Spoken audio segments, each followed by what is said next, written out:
I'm Myra Arthur, and here are your local headlines. An 18-year-old from Burnett County facing charges in Blanco, accused of kidnapping and sexually assaulting a teen girl from Bexar County. Blanco police say William Shane Smith was arrested in Burnett County. According to investigators, the girl was taken from her home on May 17th. Then Smith allegedly took her to Blanco. That's where the sexual assault happened, according to police. Last week, investigators tracked Smith down to Burnett County, where he was arrested.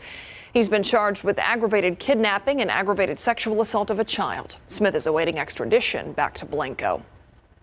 He bit a detective and head-butted a jailer. Now this 24-year-old man is facing charges for that.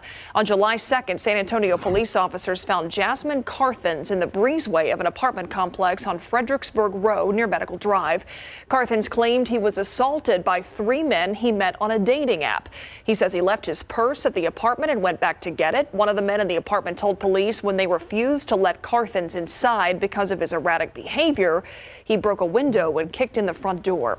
He was arrested and charged with suspicion of burglary of a habitation. Arrest records state that when Carthens learned of his charge, he grabbed a phone cord and wrapped it around the detective's neck and then bit him on his thigh during the booking process.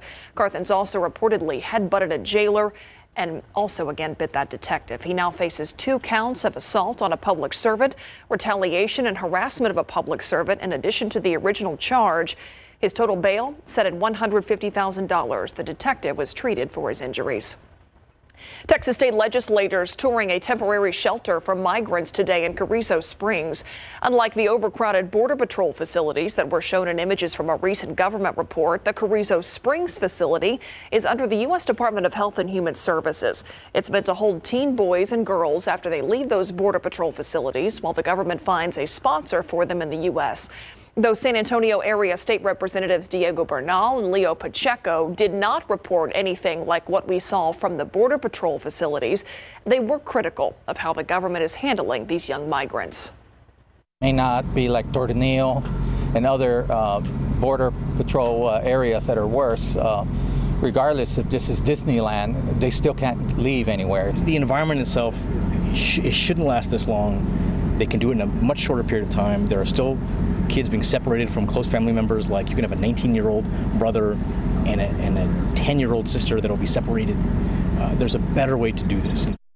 There are currently 225 teens at the Carrizo Springs shelter. A DHS spokesman said the average time that kids spend in that facility is about 45 days.